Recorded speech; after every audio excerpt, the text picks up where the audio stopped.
On August 16, 1962, Pete Best walked into Brian Epstein's office as the Beatles drummer and left as their former drummer.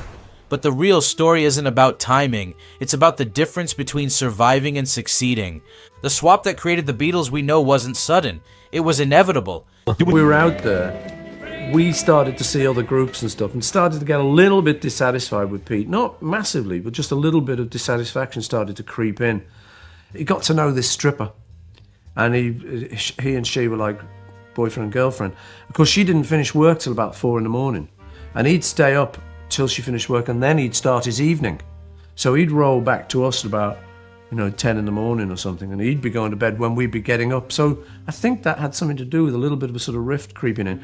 Pete kept being sick and not showing up for the gig. And then what happened was we really started to think we needed the great drummer. You were dating a stripper and you were in the wrong different times. Like, you like to be you're a night owl and they're all daytime owls. And what's the real story? And tell me, walk back that entire day with me if you don't mind. All right. Pete Best earned his place the hard way. Through the Hamburg marathons and Cavern Club grind, his drumming was pure endurance. Thick, driving, relentless. Night after night, he powered through sets that would break lesser players. Perfectly suited to the leather jacket era when volume mattered more than nuance. Best wasn't flashy, but he was there. While John, Paul, and George figured out how to be a band, he provided the one thing they desperately needed: reliability. In survival mode, that was enough. More than enough, it was essential. Those punishing schedules and sweaty clubs weren't just paying dues. They were forging the musical instincts that would later matter in much brighter rooms. But clubs and recording studios operate by different rules. June 1962, EMI's Abbey Road Studios, the Beatles' first real audition with a major label. Producer George Martin liked the songs, loved the harmonies, but had reservations about the drums. The feedback was diplomatic, but clear. For recording sessions, they might need a session player. That assessment changed everything. Clubs forgive rough edges and reward raw energy. Records demand precision. When your goal shifts from filling a room to filling radios across the country, different skills matter. The drumming that worked perfectly for the Cavern's brick walls and beer-soaked crowds suddenly felt too heavy, too separate from the emerging Beatles sound. Martin wasn't making a personal judgment about Best's ability. He was identifying a mismatch between what the band needed on tape and what their current drummer provided. A reasonable audition, not very good, but the thing he didn't like was our drummer. And I said to Brian Epstein, when we do the next session, I don't want to interfere with the Beatles and what you're doing with them, that's fine, but I'm going to provide the drummer. Studio recording in 1962 required a specific kind of musical thinking, parts that served the song rather than commanding attention, rhythms that breathed with the vocals rather than competing with them. Ringo Starr had shared stages with the Beatles during their Hamburg days, and those musical memories lingered. His drumming offered something Best's didn't: space. Where Best's style was forceful and prominent, Ringo's was supportive and musical. His snare work tucked neatly under vocal phrases. His fills complemented Paul's bass lines instead of overwhelming them. Most crucially, his sense of time was both rock solid and flexible. He could drive a song forward while leaving room for the harmonies that were becoming the Beatles' signature. The chemistry was immediate and obvious. In Hamburg, when Ringo had occasionally sat in with them, the internal musical language tightened. John's rhythm guitar found new pockets to explore. Paul's bass could be more melodic without losing the pulse. George's lead lines had space to breathe. It wasn't that Ringo was necessarily a better drummer than Best. It was that he was a better drummer for this band's evolving sound. Beyond the musical fit, Ringo matched the Beatles' developing personality. Quick-witted, unflappable under pressure, possessed of the same deadpan humor that was becoming part of their identity. By mid-1962, as they moved from local heroes towards something larger, that cohesion mattered. Managers, producers, and photographers were starting to pay attention, and bands that felt like unified entities had advantages over collections of individual talents. The choice, while painful, became practical once the factors aligned. Studio demands created the pressure. Musical chemistry provided the solution.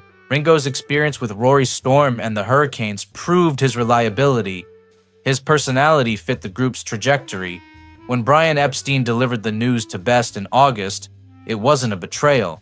It was a business decision disguised as a personnel change. I was called into Brian's office, and he turned around. I could tell he was agitated, simply because of the fact that he was, pacing up and down and, sort of biting his fingernails, so to speak. But after about 3 or 4 minutes, he turned around and said, "Pete, I've got bad news for you." He said, in a nutshell, the boys want you out, and they want Ringo Starr in. Mm-hmm. Well, I was completely shell-shocked by this, Dave. Couldn't sort of get my mind together or, whatever, trying to sort of get things into perspective. So from the time you got let go to the time that they just became an unbelievable success, what amount of time was that? Ooh, basically they had a record in the English charts within a month or so of me being kicked out. And after that, it became history. Everyone knows about it. Now, what does that do to a person? What is there resentment there? Is it... I mean, first, these guys were your friends, and suddenly they're not your friends. That's tough enough, but to suddenly see them skyrocket like that, not to mention the economics involved in the thing. Were you angry at them, mad at them? Just in a part, Dave. They caused me a lot of hardship, grief, financial embarrassment. But I persevered with my own lifestyle, and I was strong enough in character to sort of turn around and say, okay, no matter what happened in the past, let's forget about it. Okay. And at this present moment in time, I've managed to retain my identity in my own sweet way. Mm-hmm. The immediate aftermath was messy. Liverpool fans who had followed the band through the early years felt betrayed. Some shows were tense, with portions of the crowd chanting for Pete, but inside the studio, the effect was immediate. The rhythm section gained bounce and subtlety. The vocals sat forward in the mix.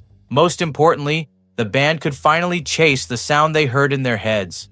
Listen to their first EMI sessions with Ringo. Then imagine those same songs with Best's heavier approach. The difference isn't subtle. Where Best's drumming announced itself, Ringo's made the songs feel inevitable. Love Me Do and P.S. I Love You needed that lightness, that sense of the rhythm section as support rather than foundation, the larger truth. Pete Best's legacy deserves better than footnote status. He was essential during a phase when the Beatles could have easily dissolved. Those Hamburg and Cavern years weren't just preparation. They were the crucible that forged the band's core instincts. Without Best's steady presence through that period, there might not have been a Beatles for Ringo to join. But Ringo's arrival marked a philosophical shift about what drumming could be in a harmony-driven pop group. Instead of powering the band, the drummer could frame it. Instead of demanding attention, he could direct it toward the songs. And when you would see them... I sat in a couple of times, I'd be the proper musician, at 12 o'clock, Brian Epstein would knock on the front door because you're still in bed, because you'd been up all night, and say, well, could you come down to the Cavern and play with the lads? I'd say, sure. Where was their drummer? I don't know. You'll have to ask him. Yeah, I know. He's not talking. Anyway, so I did that for a few times, and then I was with Rory, and we went away, play another holiday camp, and I got a phone call. Had you joined the Beatles? I said, this was Wednesday, and I said, when? And Brian Epstein said, oh, today. I said, no, I can't go today. I'm in a band here. We have to sort this out. I'll be there Saturday. That change in approach, subtle to casual listeners, revolutionary to musicians, transformed a promising live act into a recording phenomenon. The summer of 1962 forced the Beatles to choose between two versions of themselves, the leather jacket rock band that could pack the Cavern, or the suit-wearing pop group that could conquer the world. They chose evolution over nostalgia, studio potential over live familiarity. In making that choice, they didn't just change drummers. They changed what it meant to be the Beatles. The rest, as they say, is history. But history, it turns out, hinges on decisions made in cramped offices on ordinary afternoons, when the future of everything hangs on who can best serve the song. Smash that subscribe button right now. Don't just sit there. Join the crew, stay locked in, and let's keep the beat alive.